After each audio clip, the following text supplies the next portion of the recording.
tires of my truck gripped the winding forest, rode like a predator, circling its prey.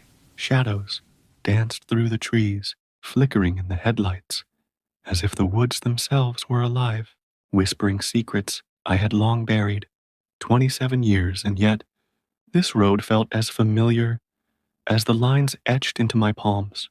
I gripped the steering wheel tighter, white knuckles betraying the calm demeanor I tried to project. Silence pressed in around me, thick and suffocating, amplifying the thrum of my heart. Memories clawed at the edges of my mind, relentless and gnawing. The first time I'd parked at this pit stop, the thrill had been electrifying. I could still picture the victim's face, the way his eyes widened in terror, the final breath escaping his lips. It was a grotesque masterpiece I had painted with blood and fear.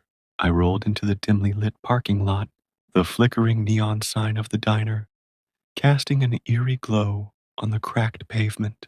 The bell above the door jingled as I stepped inside, the familiar scent of grease and stale coffee wrapping around me like an old blanket. "Hey there, what can I get you?"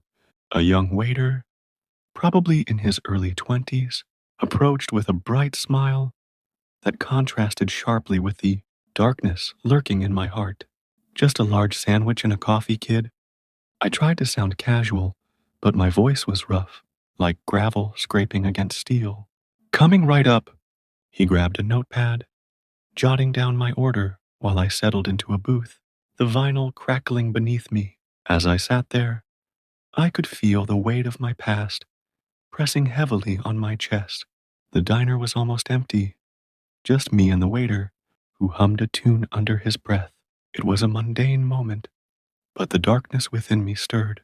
Each bite of my sandwich felt like a ritual, a reminder of the hunger I had quenched for so long. "Long haul tonight?" the waiter asked, breaking the silence. "Yeah, heading out to the coast. Been driving these roads for years." I chuckled, though it felt hollow. "You must have some stories," he replied, leaning against the counter, his curiosity piqued. "Stories, sure. Some better left untold," I said, a smirk playing at the edges of my lips.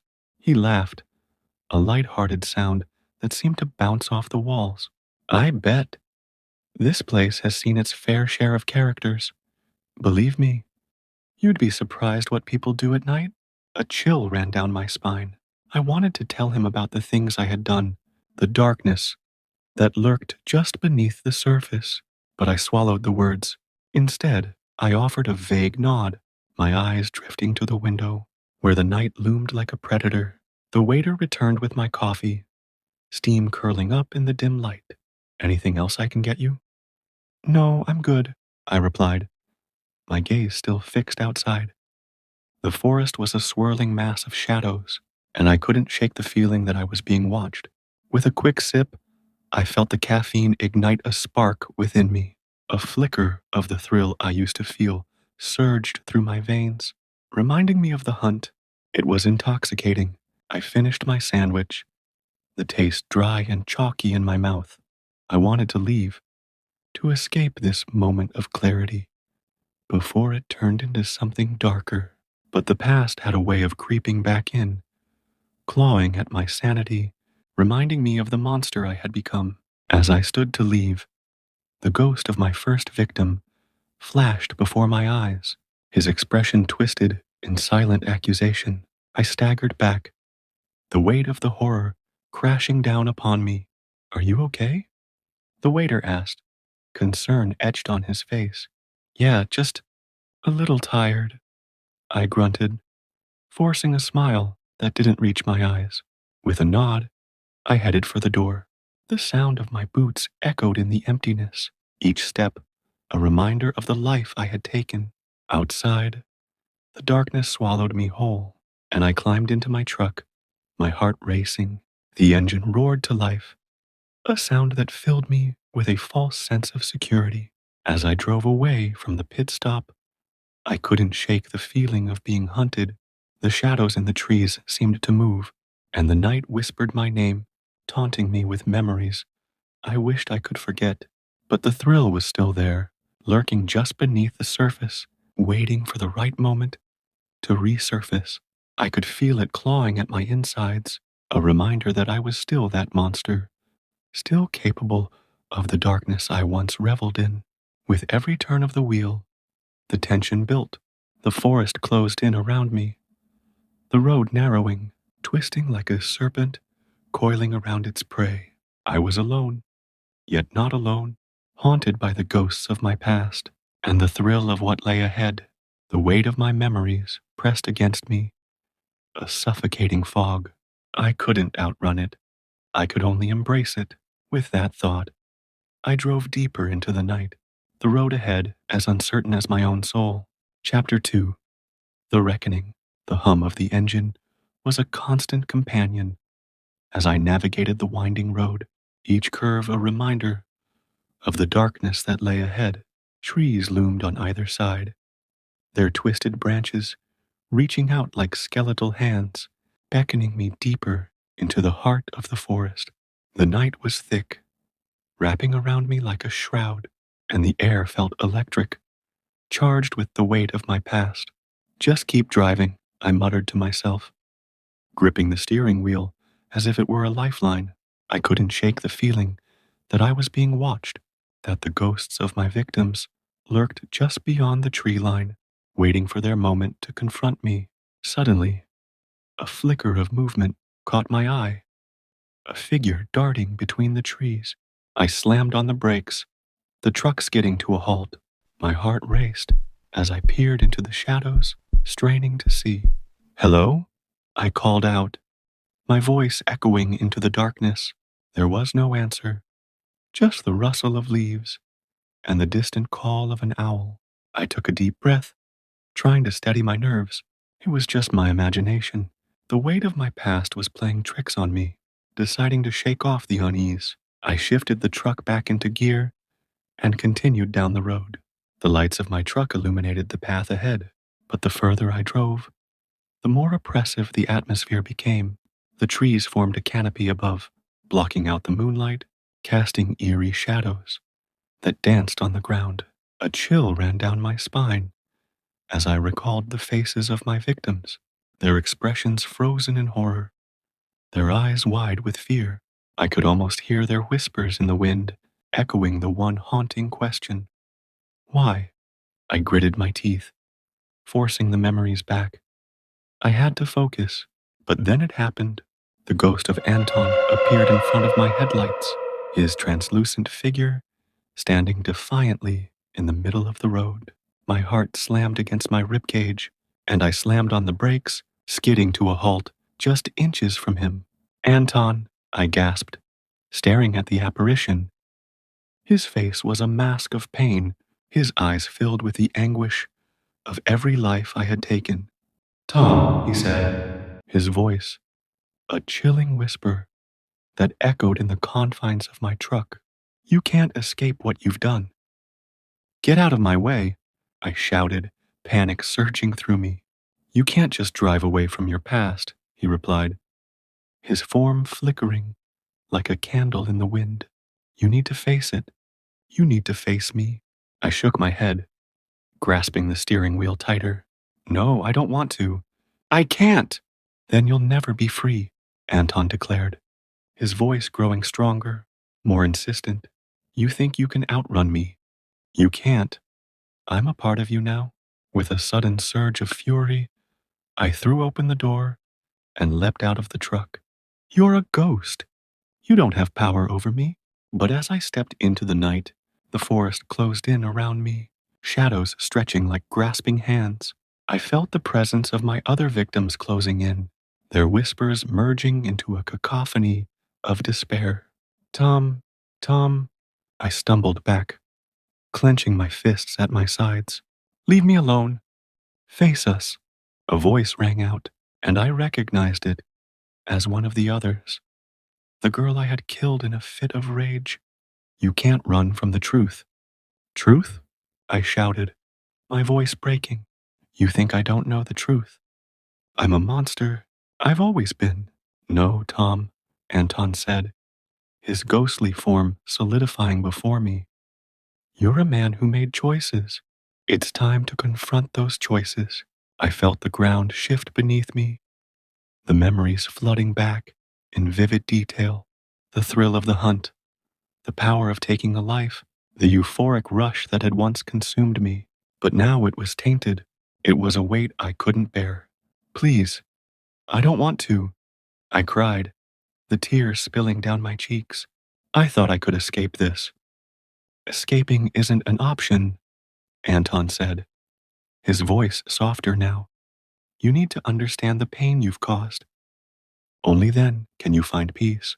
The night around me grew still, the whispers fading into silence. I felt a strange calm wash over me, as if the forest itself was waiting for me to make a choice. Okay, I whispered, my heart pounding. What do I have to do? Admit your sins, Anton urged, stepping closer. Say their names. Remember them.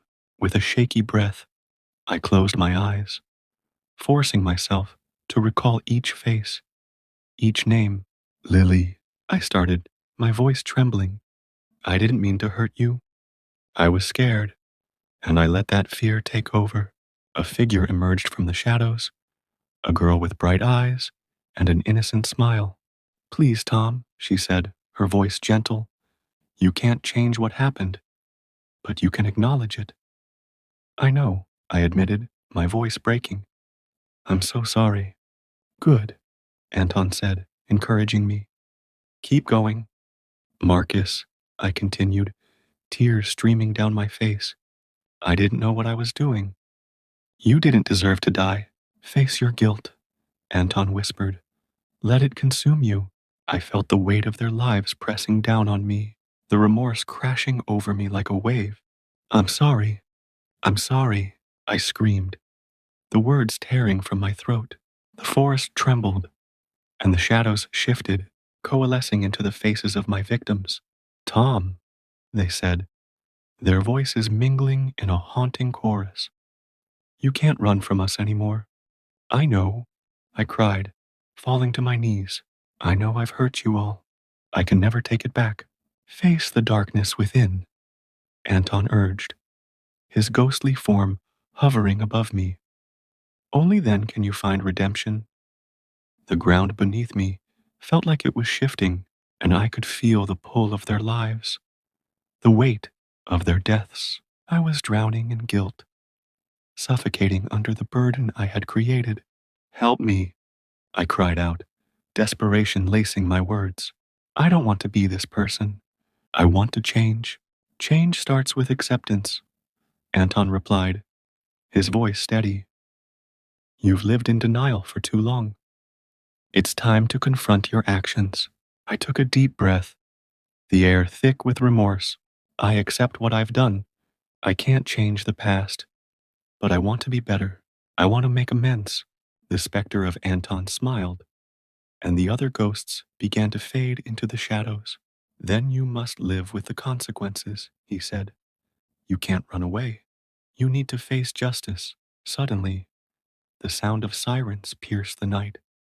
Drawing closer, I looked up, panic surging through me. What's happening? I asked, scrambling to my feet. They're here to bring you to justice, Anton said, his voice fading. It's time to pay for your sins, Tom. No, I can't go to jail, I shouted, backing away.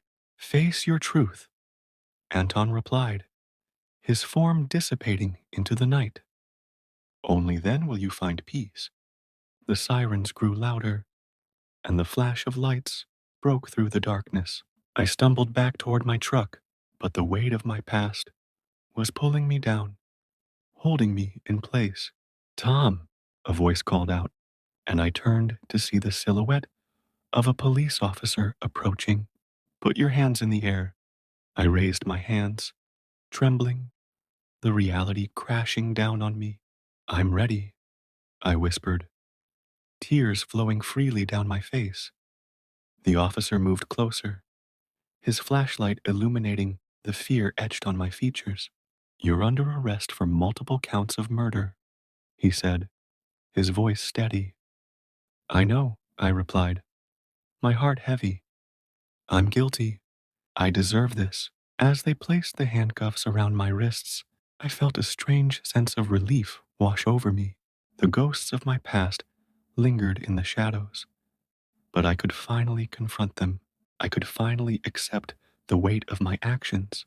Let's go, the officer said, leading me toward the patrol car. As I walked away from my truck, I glanced back one last time, the darkness of the forest swallowing it whole. The weight of my past was still there, but now it felt lighter. The sirens blared as we drove away, the lights flashing in the rearview mirror. I couldn't escape what I had done, but I had taken the first step toward redemption. In that moment, I realized that the road ahead would be long and hard, but it was a road I was finally willing to travel. The ghosts of my past may haunt me, but they would also guide me toward the light. And as the patrol car sped into the night, I felt the weight of my sins begin to lift, replaced by the flicker of hope that maybe, just maybe, I could find peace in the darkness.